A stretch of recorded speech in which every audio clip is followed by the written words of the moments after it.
Hello, Dental A Team listeners. I am in the studio, air quotes there, because, we're in two different places. I say that all the time, but I am in the studio with someone very, very special today, and I'm so excited. I adore this human being more than I think she will ever know. I think she thinks she knows how much I adore her, but she has no freaking idea. And I'm so excited to bring her here with you guys today. And I always bring my consultants, and they are by far and away the A team, and they make the Dental A team who we are. And I'm always just so happy to bring them to you. But today, you guys, I have the most amazing human being. I have Eve with us, and some of you may know Eve's name. All of you likely see her handiwork every single week in your inboxes, in your email invitations. If you're part of our doctors groups, you are seeing her sprinkles of fairy dust in everything that the Dental A team puts out, our logos, everything that we do.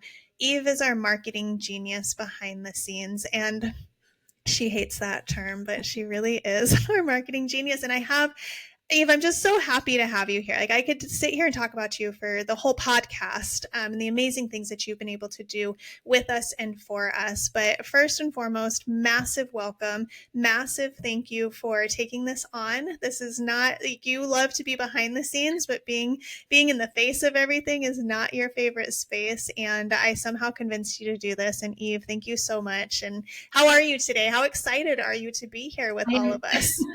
I'm equally excited and nervous to be here. This is definitely one of the things that I had to challenge myself to do. But you know what? It scares me, and it's something new that I've never done before. So let's do it. Oh, I'm so excited. And for all of our listeners, if you've ever attended one of our monthly webinars, we do free webinars so everybody knows every single month. It's the third Thursday every month.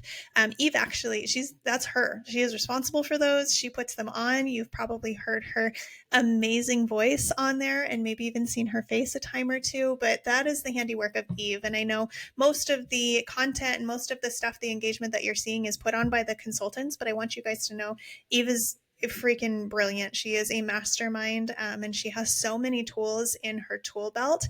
And honestly, Kira and I are constantly just in awe, Eve, we've told you this before, where we'll create content now, you guys.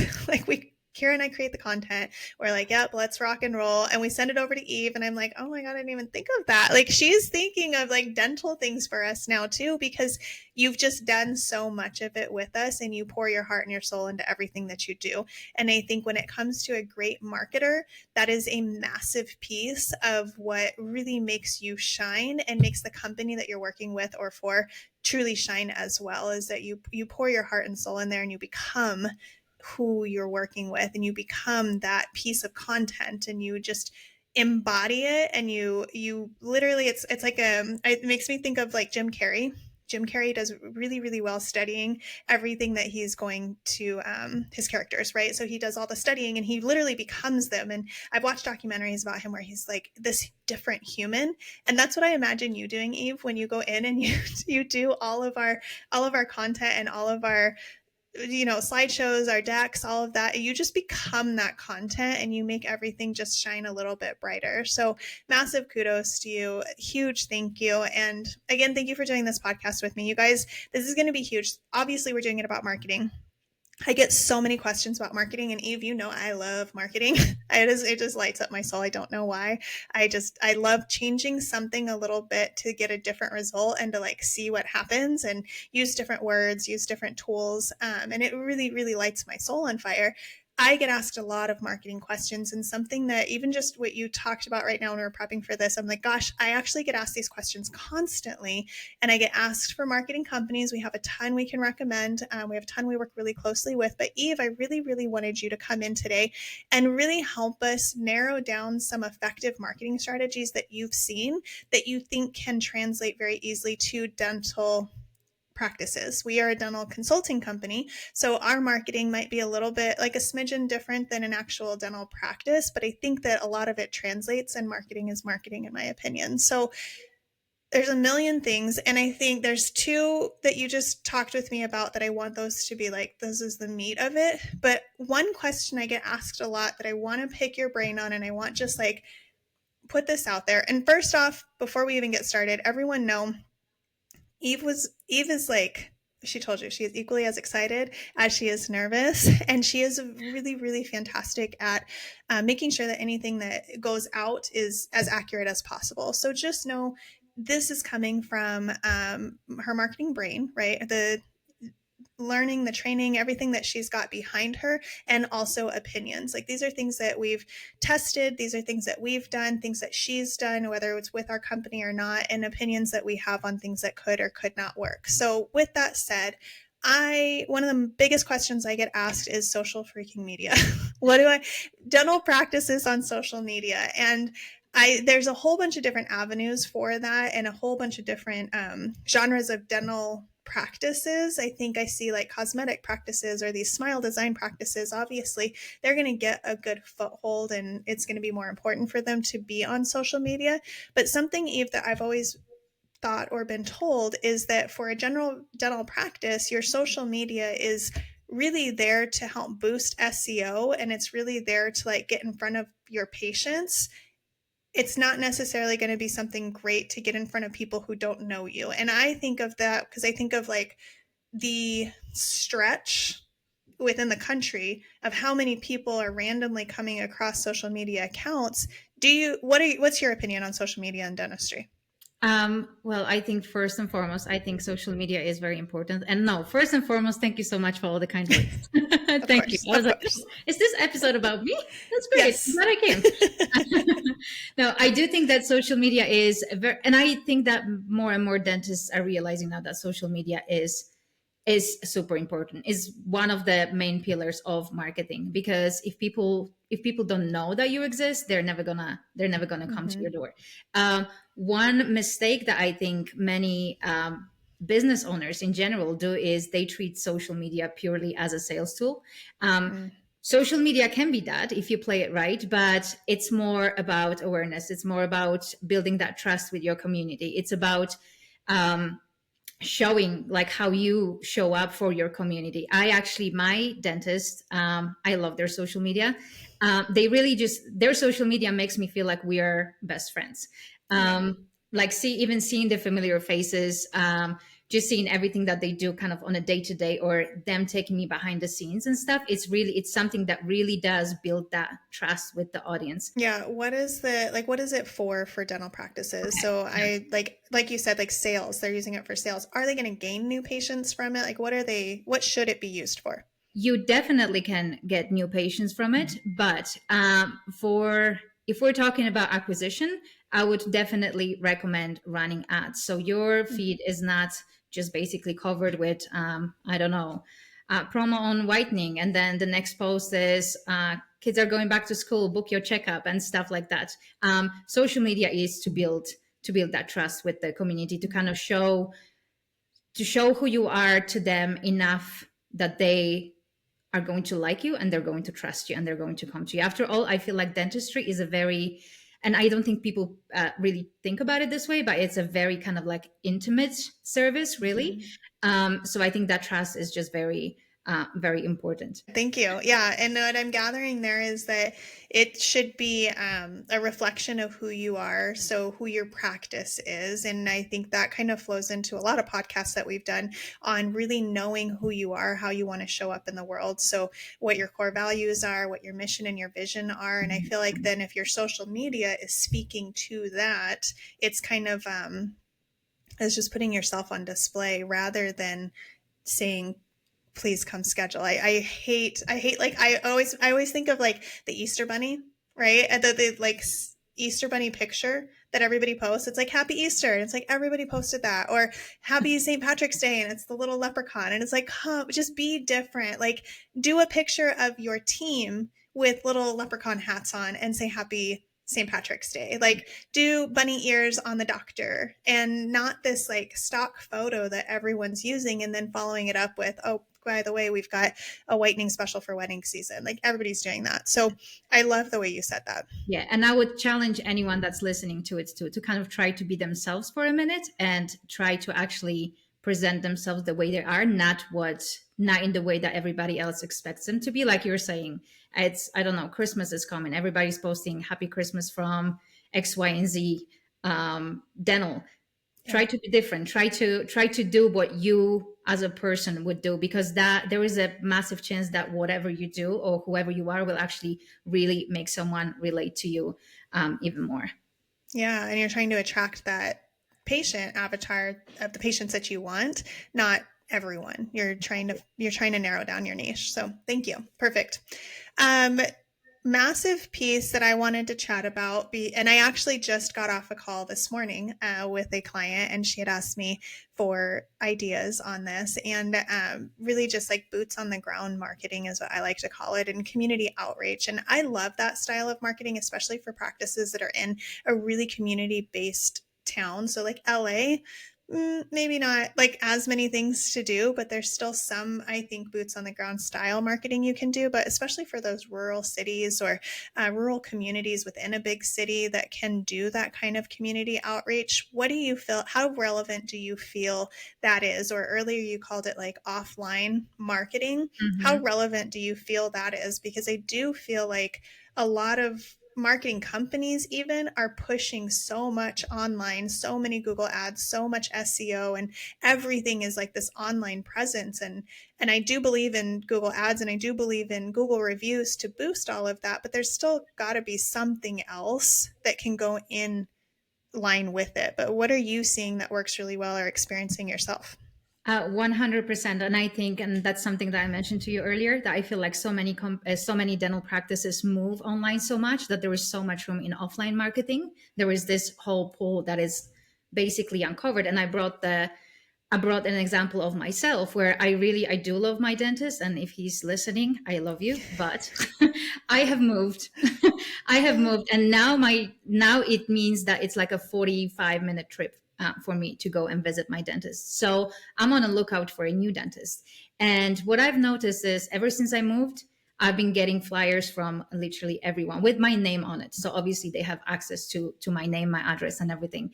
I've got flyers from the pest control guys, from people that are offering to fix my roof, people that are doing landscaping, driveways, everything else. I have not received a single one from a dentist. And this is someone that I actually genuinely need. So I know my job now is to go on Google, Yeah. scan all those reviews, and pick a new dentist that I hope that I can trust. But that kind of shows that there is that massive gap, really. Because if Hmm. you're in my area, so if you're in South Ogden, Utah, I have a dentist for you you. look, I didn't know that's where you moved. yeah, I have a dentist for you, but go on. Go perfect. on. So if you're in this area anyway, just know that there is zero offline competition for you. So Yeah. you can for sure attack this area. But seriously though, I feel like yes, that everything is moving online so much that there is more room again for offline marketing, or even when it Yeah. comes to like community inspired initiatives. Yeah.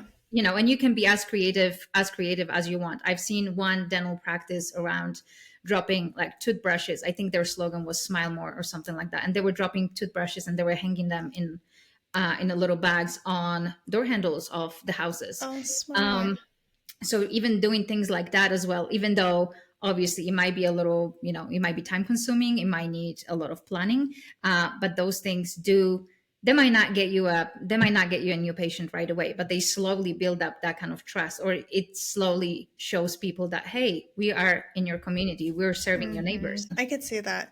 Yeah, I think a lot of dental practices pulled back from the flyers, and they became, I don't know. I think in the I know when I was in practice, when we were in we did thousands. We would do drops of thousands of these flyers, and they would come back. We would get the patients would bring them in, they would get them, but it takes so many times for those to get in front of someone before Mhm. they're ready to call. And they would say, I've had this here for 6 months, and it's been hanging on my fridge, and I finally decided to call, or I Yeah. was finally due for my cleaning. That I think people just they shied away. They got scared of it and felt that the ROI might not have been there, especially when maybe like the marketing budget there's so much of the marketing budget going to Google ads and going to website revamps and a lot of marketing companies just to host the website. It's a huge chunk of the marketing budget anymore that I think they stopped doing so many of those styles of marketing.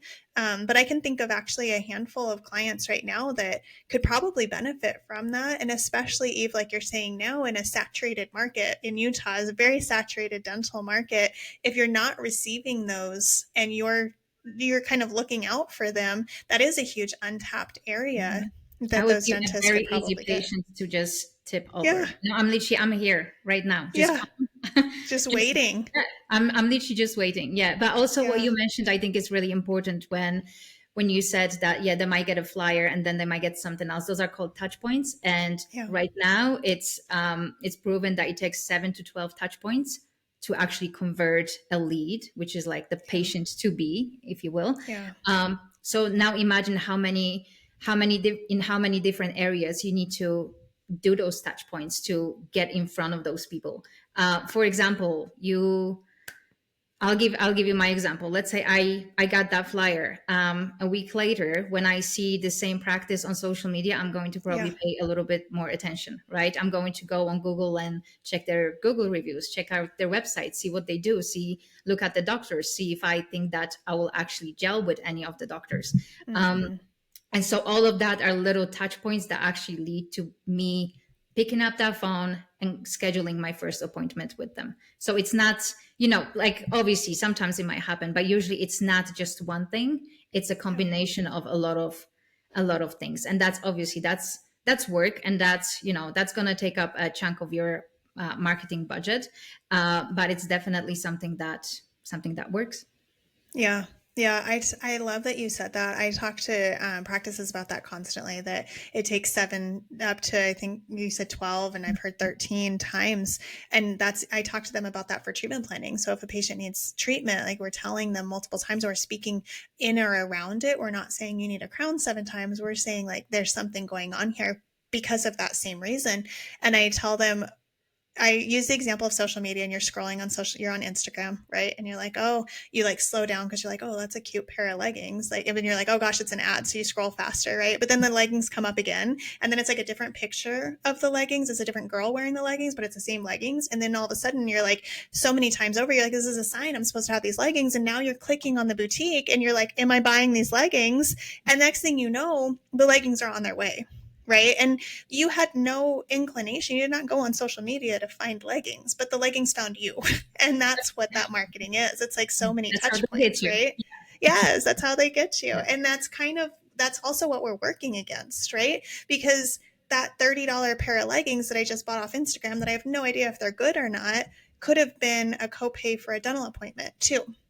So if we're not getting in front of our patients and we're not advocating for their dental health more than these legging companies and these boutiques on Instagram or whatever it is, whatever ads you're getting, because it's going to go off your algorithm, they're advocating for you to purchase whatever that thing is. So if you're not advocating for the patient's health and getting out in front of them, you're not really doing your due diligence as a dental practice. The sitting and waiting for patients to find you just isn't, I just don't think it's a thing anymore. I don't think that there's 100%. like walk-ins, I don't, somewhere for sure there could still be walk-ins, but the sitting and waiting I don't think is working anymore. And also, I think it's worth mentioning that you, as a dental practice owner, you are competing with so many other practices who are literally pumping their money into their marketing, Yeah, who are always chasing the next trend, the next thing to do to get in front of your patients, really. yeah, So there is always that competition, and I know it's never a kind of a relaxing feeling when you know that there's someone out there trying to get even your existing patients. But that leads us to another point, which is the retention. And as we know, yeah, to retain a client or to retain a patient is always cheaper than acquiring a new one. So when we talk about marketing, we also need to mention that retaining your current patients. So making sure that your follow-ups are in check, making sure that you're reaching them out with emails, that your reactivation process is in place, is just so important, because that's actually it's so much easier to retain your existing patient who's already been there, knows you, and hopefully trusts you, right? Yeah. Yeah, they're already bought in. You've built that relationship. And I think if you're a dental practice listening to this podcast, you are a dental practice who's likely relationship based. But I do think, Eve, to your point, it gets so lost in the other pieces. We get so focused on treatment or so focused on acquiring new patients. I walk into practices all the time, and I have one practice in mind, and he's going to listen to this. He's going to know exactly who he is. And he's constantly asking me, Tiff, what about marketing? And I'm like, bro, like you took over this great practice. You've got like 8,000 patients right now. Like your job right now is to retain the patients that you have. And maybe even, if you're in a practice and you've had this practice for a long time, or you just took over a practice who's been around forever, there are thousands of patients who have not been seen in 2+ years that know your practice. And so, like Eve's saying, that reactivation space, like hit up those patients that they're already near you. If they've moved, they'll tell you.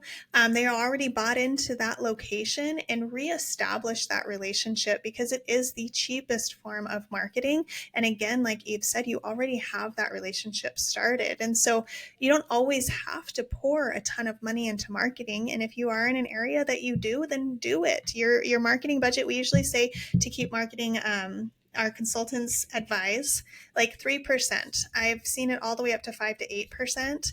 But 3% to 5% is usually a pretty decent chunk, and that should be of your collections. So that's of your Okay. overhead. So I was like, is 3% that of of your your total collections. budget or Yeah. is your yeah, okay. Yep, of your collection. So whatever last month's collections were, whatever your average collections are, we usually recommend 3% up to 5% of that poured into marketing. But to that point, I have so many practices that are like new patients, new patients, new patients. And I worked with doctors personally who just everything was about the new patients. And if we're not remembering the patients that are already coming, we're doing a disservice to every patient that walks through that door. So strictly only focusing on those new patients is not going to build that relationship that keeps patients coming. And you're always going to be in the rat race for those new patients. And you don't have to be. One day you're going to be like, we're full. One day it's going to be like, well, I'm actually almost ready to retire. Like I'm good. And we want to see you get to that point. So I think that was massive, Eve, what you said. And that retention and that reactivation is huge, Mm-hmm. huge. What do you feel like, to kind of wrap us here? I know AI is coming in really, really strong for a lot of practices. Is there anything that you've seen offhand, just off the bat, working well when it comes to AI in the marketing world?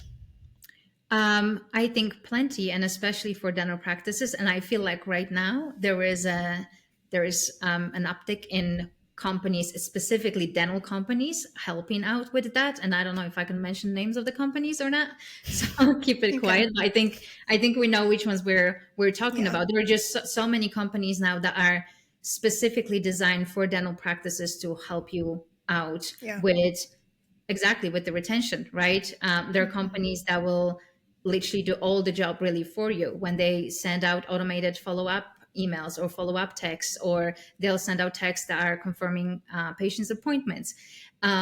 There's just so much happening right now, and I get that for a lot of dentists and dental practices that might seem very overwhelming, or the word AI itself might kind of not make you feel all fluffy and fuzzy inside, because it is a little bit scary in the direction that it's going in. But I think there are a lot of ways beyond like what we know, like chat GPT and stuff, that the AI can Yeah.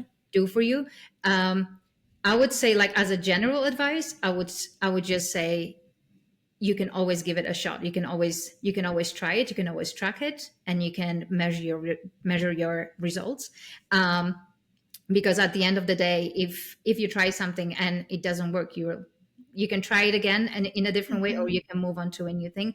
One thing I would say though is just don't be scared of AI, because AI for businesses is actually a very powerful tool. I've even seen practices follow up with new patient calls, right? They'll keep a list of new patients that have called the practice and maybe not scheduled. They've asked a couple questions, and then they'll call and follow up, or they'll shoot them an AI message, right? They'll have a system in place where it's like, hey, kind of like it makes me think of I use a lot of this protein company, right? This First Form, and they do fantastic at emails. And I'm always like, oh, what is this one? Like, oh, what's this new product, right? And as soon as I go look at it, a couple minutes later, right, I get that we saw you looking email, right? And I'm like, yeah, I know. And so it's just getting that. It's the touch points, though, right? It's like, hey, don't forget about this, and they'll gear a lot of the marketing towards the things that they know I want. And I think it's brilliant. And it's AI. It's not, there's not a man on the other side that's like, oh, Tiffany looked at this. Let me shoot this email. Like, it's all automated.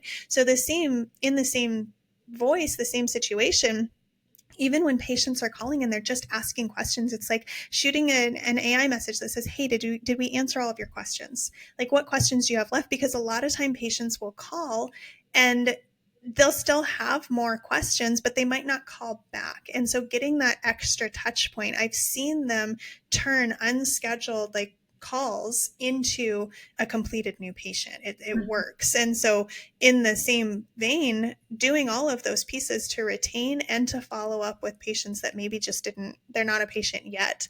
But as I'm speaking that, I'm going back to like our original conversation of social media. And I think, Eve, something you do really well with our marketing is that everything is consistent and it's constantly in Dental A Team's voice. And so even down to your confirmation texts and emails that are asking if patients are coming to their appointments, if it's not in your voice of your practice, who you are, it's confusing. And And it's not confusing, right? Like, it's not like I sit there thinking this is confusing, this is weird. Sometimes I do, right? But in subconsciously in the back of my brain, it's like a detachment. Every time something's different or something just doesn't fit, it's a detachment to that place. But when they're all succinct and everything flows and they're consistent, I'm more attached. Think about like Lululemon. If Lululemon all of a sudden was like this sterile email that came through, it wasn't like, girlfriend, I found the best set of leggings you need, right? They were just like, look at these leggings. I'd be like, that was weird, right? And it would detach me from that brand and that company. What do you think about that, Eve? 100%. And I am a big, I think I'm like Dental A Team's guard when it comes to branding. Mm-hmm. And You that are. goes for, that goes for everything. That goes for your brand colors. That Yeah. goes for the use of your logo, or even the images that you use, the videos that you use as well.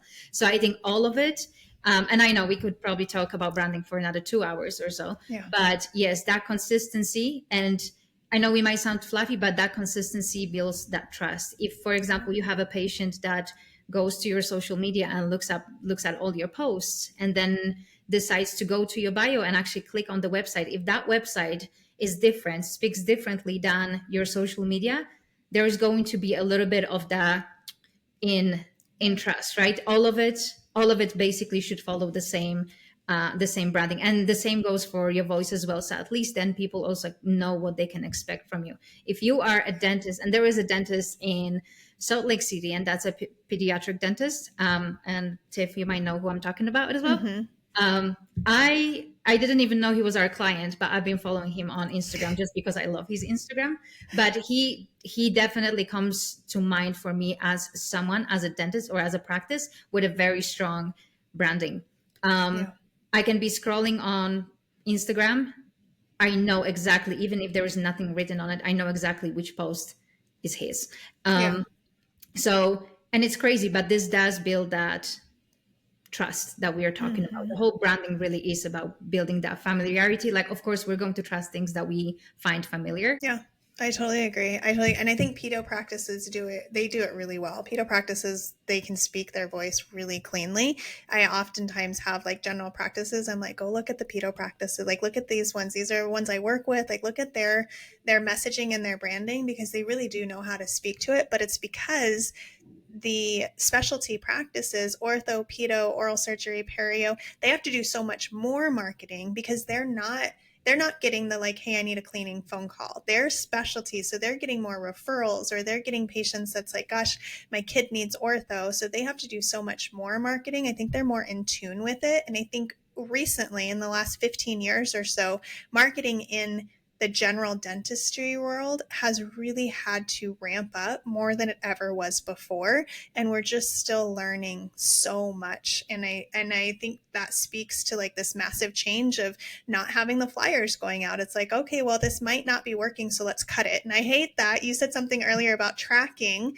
I only cut or change things if I can prove black and white that it is or isn't working. Like if a patient calls and they're upset because they got too many confirmation texts, like one patient out of 600 is upset, and then practices are changing their method. And I'm like, but it worked for 600 other people, this one patient, you know?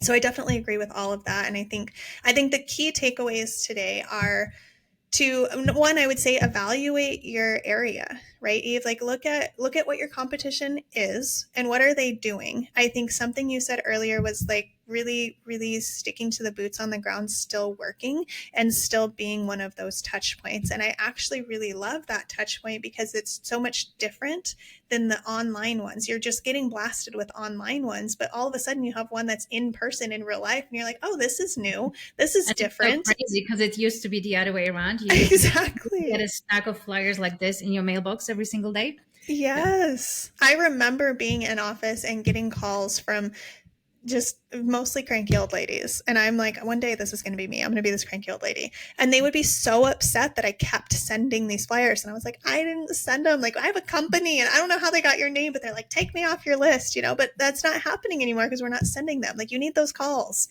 That's how you know it's working. If you've got patients, non patients, if you got people calling, complaining that they're getting your flyers, that's how you know it's working, guys. They're looking at them and they're calling you. So, do your due diligence, figure out in the area like what's best for you, what's going to work. I do think I love the community outreach. I love getting in front of patients in that way. And then remember, your social media is a brand, you guys. This is supposed to be speaking who you are, and like Eve said, it should mimic what your website shows as well. So if your website needs some revamping, reach out. We've got some great companies that work on that.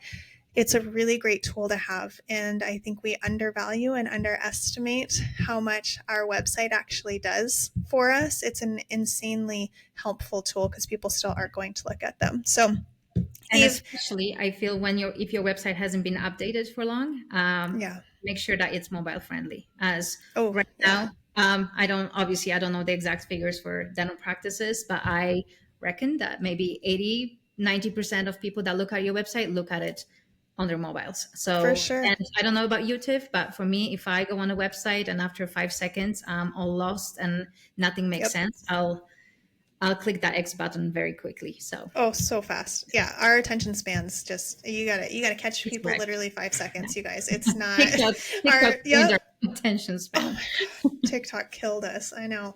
Yeah. Well, Eve, I think that was fantastic. I super appreciate you doing this podcast with me. I knew I wanted to pick your brain selfishly, and you're just the best human I could possibly think of to help dental offices really understand how they can effectively market their practices. So, Eve, thank you for today. Thank you for prepping for this. I know you've been stressed for weeks because I asked you weeks ago. So thank you. I think this was fantastic and you just gave so much information to so many people. So thank you for being here. Thank you so much. And yeah, thanks for having me. It wasn't as bad as I thought. Perfect. Then I'll let you know when the next one is. I'm just kidding. I'm just you kidding. you made it easy too. So thank you. Good. You're welcome. You're welcome. I promised you I would do my best. So, everyone, I hope if you are driving, you re listen to this and you take down some tips and some tricks. If you weren't driving, I hope you were writing notes. Re listen to this a few times, you guys. There's a lot of nuggets in there to pick up from Eve, a lot of really great information. As always, drop us a 5-star review below. We'd love to know which tips worked best for you or which tips you're most excited for. And I always say this, you guys, if there's something you're doing that we didn't talk about that you think someone else should know, put it in that review because people really do read them. And we are here to just spread as much knowledge as we possibly can to as many people as we can. And as always, you can hit us up at hello@thedentaleteam.com if you have any questions. If it's marketing, like just FYI, I tell you all the time that the consultants really do answer most of those, but Eve is in the background of those as well. So if you have a question and you're like, Eve, What do you think? Like, we're here for you, okay? She would freaking love that. So, hello at thedentallyteam.com. You guys can reach us. And as always, thank you for being listeners. Thank you for sharing these with other people. This is a really, really shareable episode, you guys. Marketing is hard.